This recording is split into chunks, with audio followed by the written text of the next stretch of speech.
right, good evening, everyone. Thanks for joining the presentation today. And then we are going to have a presentation, caring during a pandemic. In today's presentation, you are going to receive a lot of information, and that is going to be beneficial for you and your family. Okay, today's speaker, Dr. Elizabeth Greenlee, is a highly educated, well-qualified, professionally skilled in healthcare quality, consulting, disease management, accreditation, process improvement, infection control, patient, and risk and patient safety. Currently, she is working as the Director of Clinical Effectiveness at Memorial Home and TMC. Also, she is a Joint Commission reviewer. And before that, she used to be the Associate Director for Quality Programs at Harris Health System. That's how I used to know her. Thank you, Peppy, for giving us your time in this weekend. I know your days are very busy during the weekdays. So I'm handing it over to Peppy. Please add anything I missed about yourself. Thank you, Naini.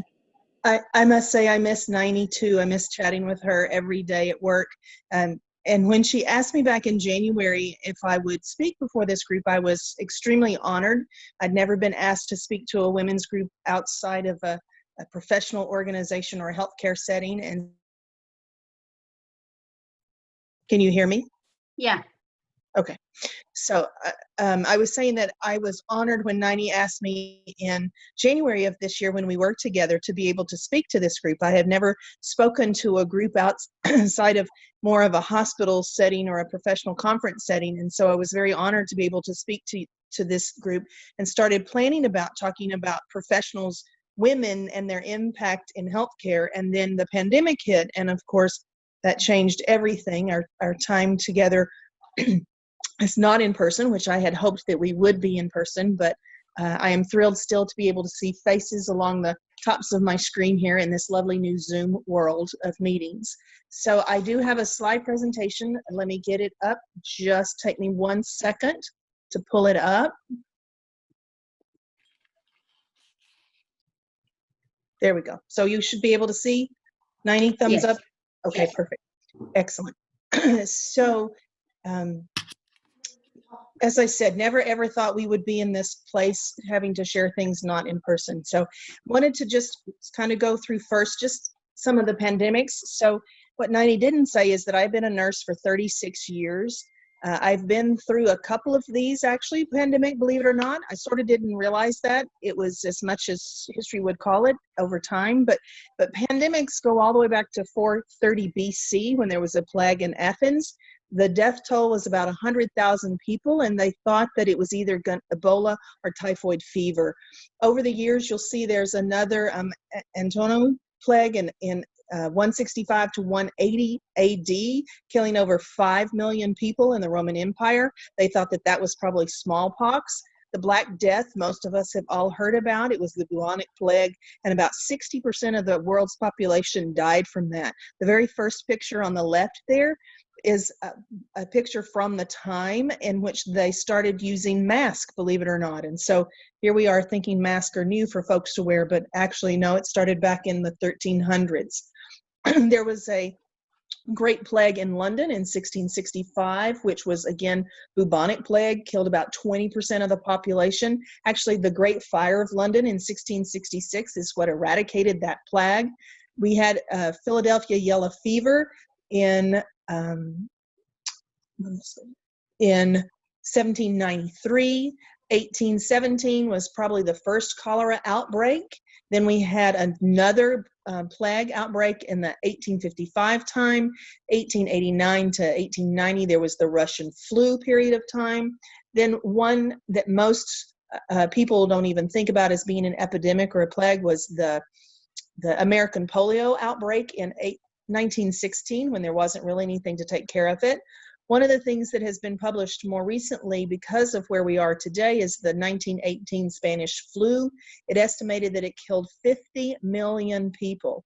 They think that the onset was rather swift, kind of like what we've seen here. They would see secondary infections like pneumonia, and the infected patient might be well in the morning, but then by the evening would be dead. Symptoms from that Spanish flu were very not familiar to the people at the time. They had fever, they had aches, they had congestion, but they had pulmonary hemorrhaging too, delirium, dyspnea, cyanosis.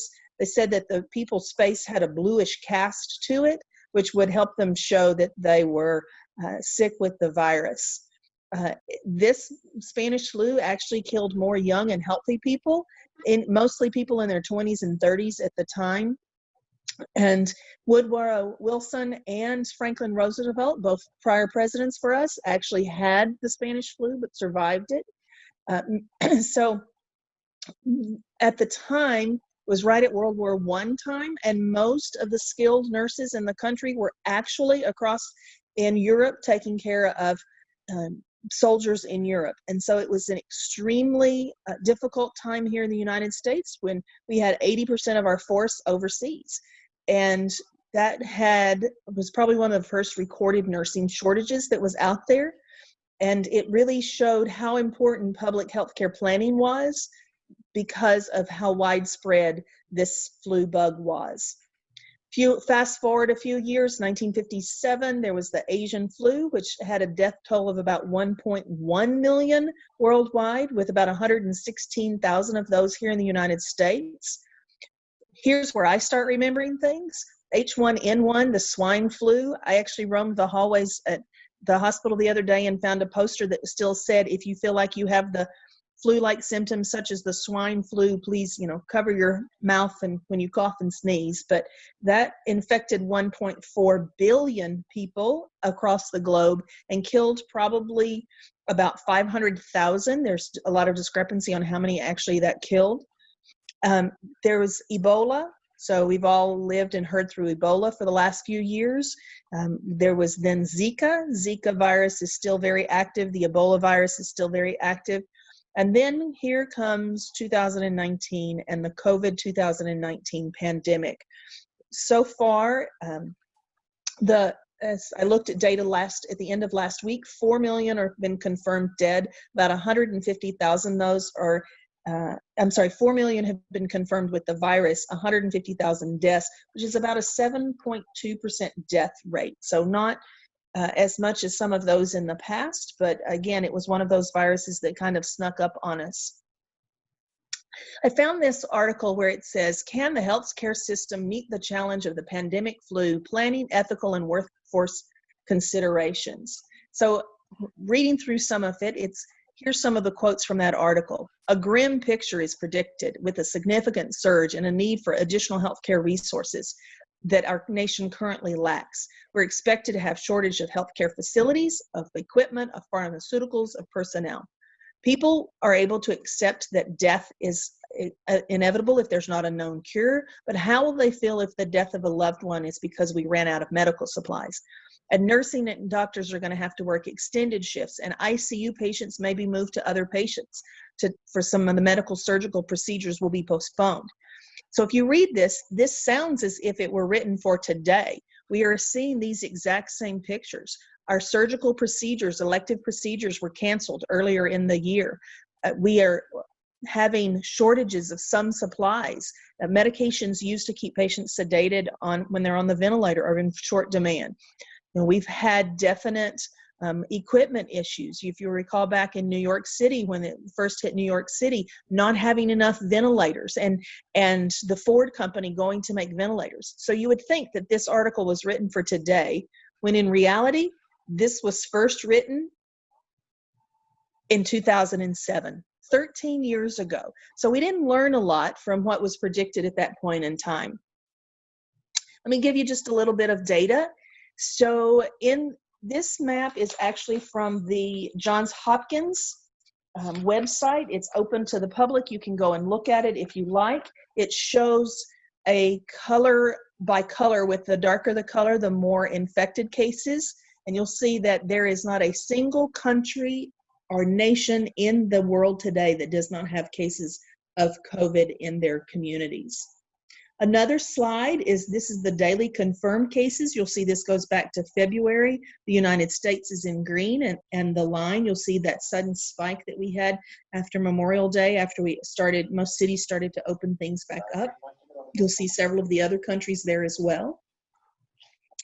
For local data, we're very fortunate here in the Houston area that the Texas Medical Center has the ability to gather information and has provided a lot of local data. This too is open to the public. If you just type in TMC COVID, it'll be one of the websites that pops up, and they do update this on a daily basis. This one is the average number of new COVID-19 positive cases by week since we started back in March here in the area.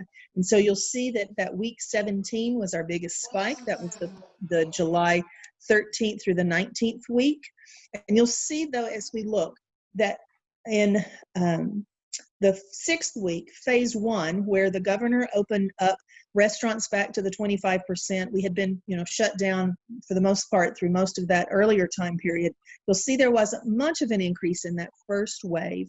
But when phase 2 happened, sometime there was a variety of dates where different things opened, May the 18th through the 29th. You'll see again a bump that week. We then had Memorial Day weekend, which everyone was out and about. And after that Memorial Day weekend, you will see that the continuous spike of cases. The good news is that last week that ended on the 26th of July, cases were down. And we are seeing still a downward trend in the community. This chart will show you the number of confirmed positive cases in the greater Houston area. So there's about 6 counties that are included in this area. This is a cumulative total running. So you'll always see that chart increasing. I pulled this actually yesterday afternoon, and it's 98, almost 99,000 people that we have confirmed positive in the area. That does not mean they're sick or in healthcare beds, but they are in a positive patient. Here's our trend. Now this is the daily case by trend, not a cumulative number. And so you'll see again that we have spiked earlier and that we are starting to see some decline, fortunately, in the last few days with our COVID patients. And again, this one is current as of yesterday. One of the things I know is frequently out in the news is there's no PPE, people are re-wearing masks, people don't have masks. This is, again, the Texas Medical Center. So this is more focused just on Texas Children's Hospital, Harris Health, Houston Methodist, MD Anderson, Memorial Hermann, and Texas Children's Hospital. So, and UTMB is included in that one too. So this is those local hospitals there in the Texas Medical Center and the number of supplies. And so you'll see that all are still in the green. However, we're going through almost 10,000 N95 masks on a daily basis and 157,000 surgical masks. If you are in healthcare and still go into a hospital building, you know that you are most likely getting a new mask on a daily basis. So you can see how many people we're going through. Our families get masks as well. So just wanted to turn it away from the data and into a bit more of that caring conversation and what we're seeing. And so one of the things we're seeing is new ways to treat patients. So early on, the message came out, stay at home, don't go out, shelter in place. That has led to telemedicine. And telemedicine was there, but it is really very much more active. The federal government released some of the restrictions around using telemedicine after this came into play. And in fact, I've had me and my husband both have had physician appointments via telemedicine, which seemed to go okay. The missing piece is not being able to do vital signs or weights, but if it's for basic check-in and checkups, that works quite well. The second thing it led to is drive-by testing. And so years ago, I know that they would do drive-by flu shots, but that was just an arm in and out the door and you were gone. But really, there are more and more drive-by COVID testing sites than you can possibly imagine. They've been set up at the drugstores, drive-thrus like this. Memorial Hermann had set them up in their convenient care centers that they have out and about in the community so that you didn't have to come into a hospital. So many people were afraid to come to a hospital because they were afraid that they would be infected with the COVID-19. The volumes in the emergency departments for non-COVID-19 conditions actually have dropped over the last few months. We have new ways of getting in the hospital. So pretty much anytime you walk in now, you're going to be greeted by somebody that looks like they have isolation gear on. You're going to have your temperature taken. And then it has actually morphed in some places to where it's now thermal scanning. So there's no trying to trust the thermometer. I figured out early on that if I cooled my face off with the air conditioner from the car, my temperature was about 96 when I walked into the hospital. And so it became more trustworthy to see that thermal scanning, and it takes much less time now to have that. Most everybody is asked the screening questions of the signs and symptoms of COVID into a test. And just this last week, many of the hospitals have gone to where it's now an electronic form app on my phone that I go in, I answer the questions, I get a check, I go in, walk past the thermal scanner, get a tag for my name tag that shows the color of the day of what everybody's supposed to be wearing, and then off to work I go. We also have new workflows. So the picture on the left is what most nurses look like now and physicians look like now when they're providing care. They're N95 mask, face shields, always an isolation gown, gloves. Even if it is a non-COVID positive patient, everyone is wearing a general surgical face mask and now either a face shield or goggles. That's the new CDC recommendations. And so you will see many more people, in most everyone, with the minimum of those face shields and goggles. The one thing that really changed too is the IV pumps staying out in the hallway. So in the critical care areas, these are extremely sick patients. And for the nurse to have to put on the isolation garb and go in and out of the room multiple times in an hour sometime was burning through the PPE. And so all across the country, critical care nurses started having their IV poles outside of the patient rooms and being able to use and monitor those, change the bags from outside the room without having to go into the patient care area. This made me a little nervous at first. I have an infection prevention background. I was afraid of, tubing draping on the floor, but they've actually been able to invent some other ways to keep that tubing off the floor and keep it safe. I've seen ICUs to where all the doors are glass doors. They've turned those into communication boards. Since we have no family and no visitors in the hospital anymore, there's a little less concern over HIPAA privacy because it's mostly just the healthcare providers in that area. And so they will use the glass door, like a whiteboard, as a communication board to be able to understand what drip is going for the patient, where they are. And so that's, again, some more inventive ways to taking care of patients in this new time that we live in. We developed a lot of new processes. Duke University back east actually started this first. Memorial Hermann does it. For the Harris Health System as well as Memorial Hermann. N95 masks are now being reprocessed, and this is how it looks. They are hung on one of the wire carts that you never ever would thought was used for anything other than storage. They have BioQuil, which is a disinfectant that's sprayed. They're allowed to dry. One of the things with this new process, it works well. We can reprocess a mask about 10 times. However, anytime you see the mask start to have fraying around the elastic bands, it's discarded, or if the person putting it on is not getting a good seal, it should be discarded. One of the things we find, though, is that makeup or even just your perspiration from your face will cause these to be visually stained. And they work well, but they'll continue to work, but they just look ugly. So those are actually being retained for the what if. What if we completely run out of the N95 mask? We would have some that would look really good, but would still be effective in protecting our staff members. And then we have new ways of meeting, just like we're meeting. And so just a little fun, I don't know how many Zoom meetings you all attend. I would say all of mine are now in Zoom, and they're 4 or 5 a day. And I can tell you in every single one of them, at least once or twice, you hear the unmute yourself. I can't hear you. We even did it here. Unmute yourself. Press *6. Someone doesn't turn on their video camera. We do encourage the video cameras to be on only for that contact feeling instead of feeling like you're just sitting in a room by yourself. So it is challenging. I would say that we have a daily safety huddle at 8:30 every morning, and so Monday through Friday my screen is on, but Saturdays and Sundays I am not camera ready at 8:30 in the morning, so I do not turn on the camera for the weekends. Pretty much most everybody except for the men leave the camera off. So just changes that you never thought you would be doing at 6 months, 8 months ago.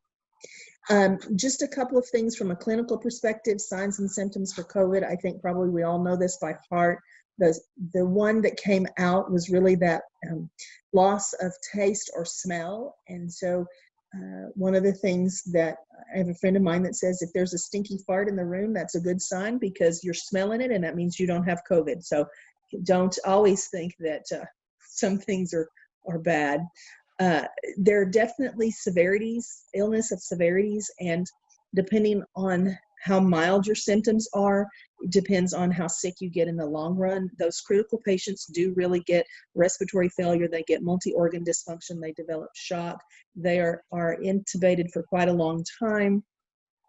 The age, of course, the older you are with this disease, it raises your risk factors for the severity of illness. There are some children that we do see there. However, it's mostly in that older adult with comorbidities. Diagnosis, of course, the diagnosis is the testing. You know, we do viral testing. I don't know if anybody has been tested yet or not, but that is interesting. I was actually tested both for antigens and the virus itself. Both came back negative, which was a good sign. Lab testing for somebody that actually has it, what they're seeing is very low white count cells. D-dimer clotting factors are elevated. From a radiology perspective, the chest x-ray is showing some consolidation, but many of the patients who are positive have normal looking films. You would never know. The same with CT scans. Many are normal in the very first stages of the disease, but then as time goes on, they have ground glass opacities, which we hear about. Remdesivir is the new medicine that seems to be one of the most effective. It is an investigational drug, and when we first started with it, it was allotted only by the government as to what organizations they felt could have it. It has for the last couple of weeks now been to where organizations can buy it. It is very expensive. It's a couple of $1 million for around 100 to 200 doses.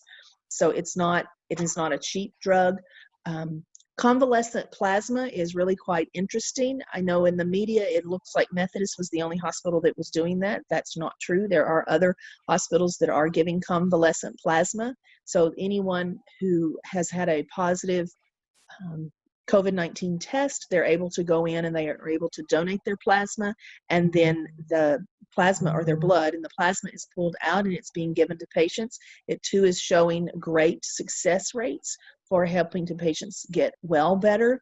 They're not going to do a COVID test on you, but about 2 weeks ago, the blood banks actually started just testing all blood that was donated to see if they had any COVID-19 virus in the system, and if they were being able to pull out the plasma to give for patients, which is, I think, rather exciting to say that we're able to go through it.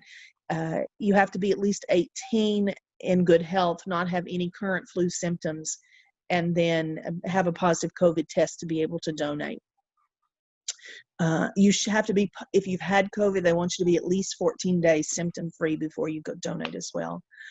Mechanical ventilation, again, for the sickest of the sick, we're seeing this. Many are also going on ECMO, that extracorporeal membrane oxygenation. It's basically life support machine. And we've seen it in the past. It actually started out in the children population and then morphed a lot into the cardiac and then the medical world. We are frequently seeing it on the sickest of the sick patients here. Proning, turning the patient face down when they're even when they're not ventilated. If you feel like you might have symptoms, you get better oxygenation laying on your stomach. But we have proning teams in the community healthcare settings now, so that they go out and they actually will turn the patients, and their oxygenation improves dramatically. One of the things that's being seen, however, with proning is that patients are developing pressure injuries on those bony prominences. When we first started doing that, there was not a lot of padding or thought put to protecting those bony prominences. We have a friend of ours who's been in the ICU. He's on his 6th week in critical care now and actually able to start doing better. But the warning came to the wife before they would let him FaceTime with her, was that his face looked terrible because of the pressure injuries that he had developed. Anticoagulation therapy, that is kind of the one difference for this than other flus, is patients clot a lot. So you're seeing strokes afterwards. while they're sick with the COVID, they're actually seeing strokes as well. So really making sure that we keep patients extremely anticoagulated with thin blood during this time. Preventative guidelines, you hear it every day. Hand hygiene, cover your cough or your sneeze, wear the mask, keep socially distanced. That is, I think, what we'll have on most people's memory books for the year. Those are the things we needed to do. This, because everybody always talks about how long does it live on surfaces? What do I need to do? So this was actually published a little earlier this year. And what it shows is that basically everything after 3 hours goes away. The only thing that stays is on hard surfaces for longer period of times is really the plastic, and that's low numbers, right? So the other thing then that is the question that, sorry, didn't have the slide. The other question that's always asked is, what do I do to clean it? What do I do to get rid of it? And basically, household cleaners, general household cleaners work. So your bleach wipes, your alcohol-based wipes, any of those will work. And in fact, after 5 minutes with those kind of wipes or cleaning products, there's no virus that can be found on surfaces. So just make sure that you're wiping down and cleaning those high touch points. So we've actually been in this as a country for 7 months, Houston for a little longer. And so some of the things that we've learned is we definitely know that it's spread person to person through droplets. It's not airborne, so it's not hanging out in the air. And if you walk through an open area outside, you're not going to catch it if somebody else has been through there. It is just truly those droplets. When someone coughs or sneezes or speaks loudly and has droplets of air flying out of their mouth. My high school English teacher had that. She had the droplets of sputum would go, and so we never ever sat close to the front row because we knew that she would spray us. That's how you're going to catch this. There's anywhere from a 2 to a 14-day incubation period. Mortality, again, is associated with the older patient and who has more comorbidities or health issues. There are racial disparities. I think a lot of that has to do with the ability of cleaning supplies and how close some people live together when they live, when they don't have individual homes or the ability to clean their homes.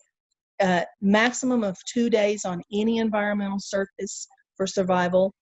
What the long-term shedding means that if you were tested for COVID, that is going to be in your system for a while, but you won't be infectious beyond 10 days. So most recently, the CDC changed their recommendations for people returning to work after they've been sick, and it is because of this. Because you're going to keep having positive tests for COVID if you've been sick, but you're not going to get anybody else sick after that 10-day period. And again, common disinfectants, just wipe things down. Some of the unknowns over this last 7 months is we really don't know how many cases there are across the country. And then we do know that there's severe disease predictors. We don't know what severe disease prediction looks like. So how sick people are going to get from this. And then there's not a lot of research, yes, on how contagious it is before someone has no symptoms or they have minimal symptoms. And so those are things that our researchers will still work on. Then caring for others. So I know as women, most all of us care for others in our lives. And so there's a lot of things. This may be someone in your home or someone that you know that's elderly. Just make sure we cover those basic needs. Do they need help with groceries? Do they need help fixing meals? Don't forget about people's pets, especially if they've been sick. We sometimes it's ill, but we forget that they may have a little loved one fur baby sitting there that needs some care as well. From a medical perspective, make sure that you are isolated from a person that's sick. Try to keep the windows open. So way back in the 1800s, Florence Nightingale realized that fresh air was critical to healing in the soldiers in the Crimean War. The same is still true today. Fresh air and air circulation help. But keep that bedroom door or the whatever room they're in, keep that door closed so they're not, again, they're a bit more isolated and not sending out any germs throughout the whole house. Don't share personal items. clean and disinfect those high-touch surfaces, the refrigerator doors, the sink handles, all of those places where people will frequently touch. Have a thermometer and take your temperature. Keep a record of it because you'll forget. Trust me, you'll forget. I can take mine and 10 minutes later have forgotten what it was. Make sure to drink fluids, just like any flu virus, drink a lot of fluids. Alcohol is not good during this time. Take regular Tylenol for the fever. Take a sponge bath. I know it's old-fashioned, but still a sponge bath will help to reduce those fevers. And most importantly, I'll say it again, wash your hands after you've provided care for someone. So talking with your kids. So this is important because I will say, I just had my hair done earlier this afternoon, and the lady that did my hair said her 3-year-old is scared to go outside because of what he hears on the TV. And so when you need to talk to your children, stay calm about it. Don't act as if it's the end of the world. Be reassuring them. Let them know they're safe.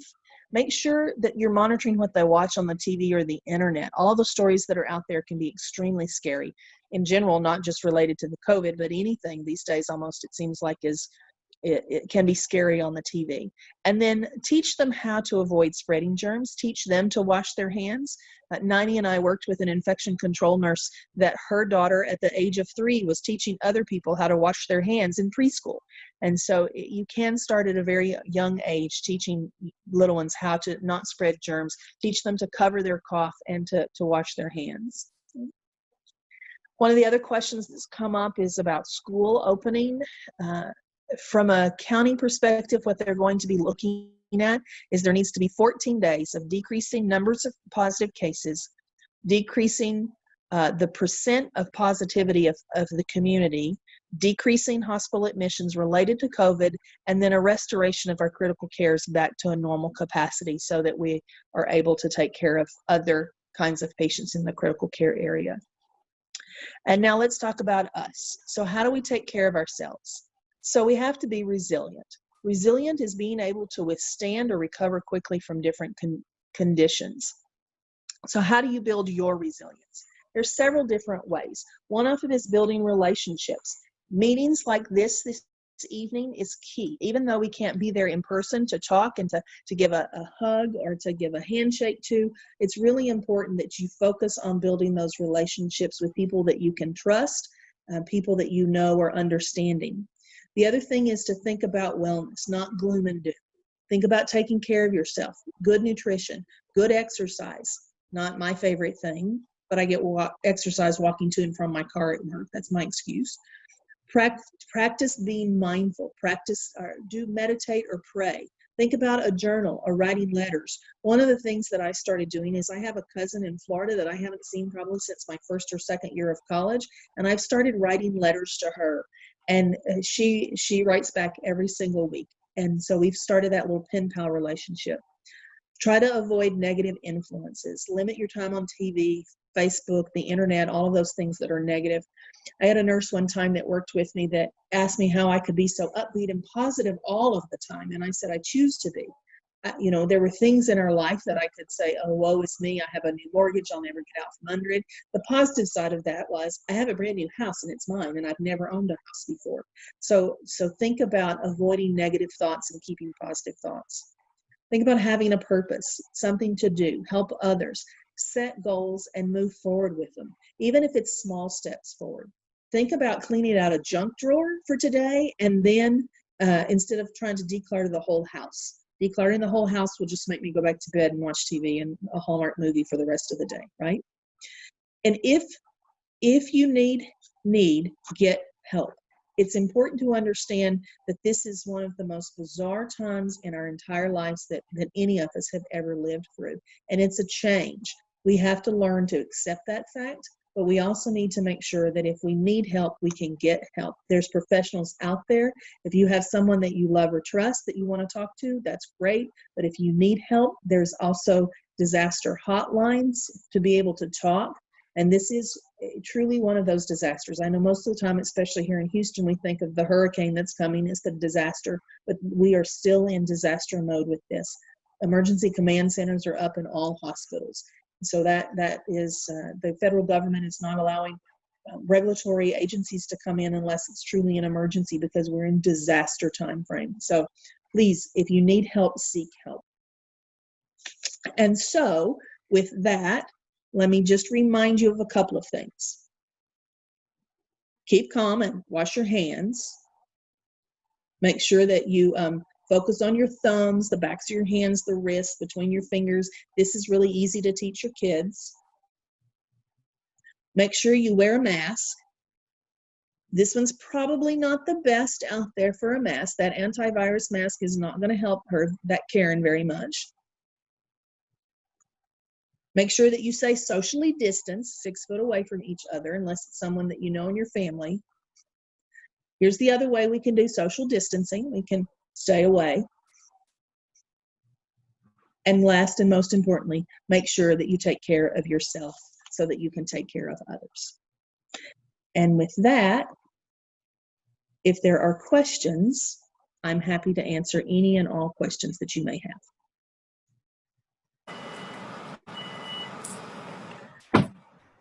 Hi, the platform is open for asking questions. So if anybody has any questions, please do feel free to ask questions to Pepe. And there are 2 questions in the chat box for you. No, there actually it is not questions. If anybody has any questions, please feel free to ask her. So the chat works well if you're able to do that, or if you, I don't know if you've unmuted everybody. Yeah, I have a question. Yes, ma'am. What are the chances of a reinfection? So what the research has shown so far is that reinfection is rare. Most of the time what has happened is that the patient has not really recovered completely, but the likelihood of reinfection at this time is rare. Okay, thank you, Pepe.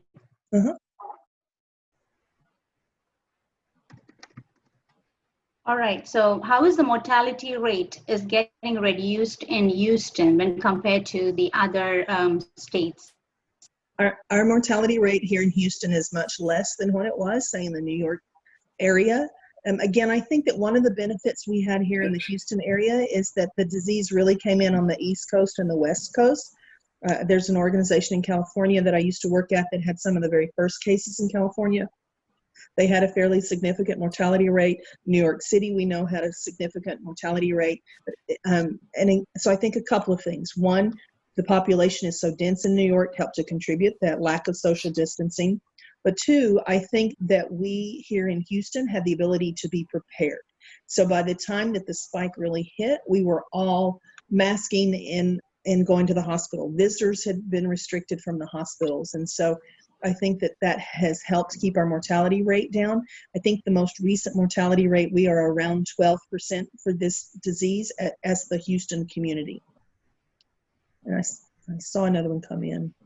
The status of the vaccine availability. So there are some clinical research trials on the vaccine, the first round of vaccines. They are having human testing already.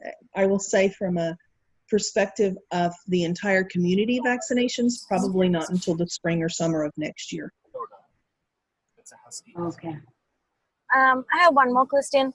The antibody testing, like, is it there? Are we like checking the antibodies now? Yes, well, it depends on where you are. There's kind of a couple of different testing. There's the one that's just like the nasal swab that just checks for presence, but then there is a antibody testing. And if you think that you've had it in the past, the antibody testing is going to be the way to actually identify it.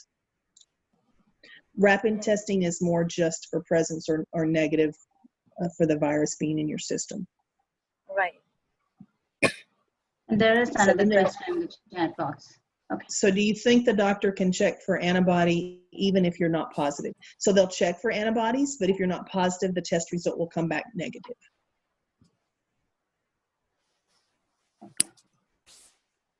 Anyone has any other questions?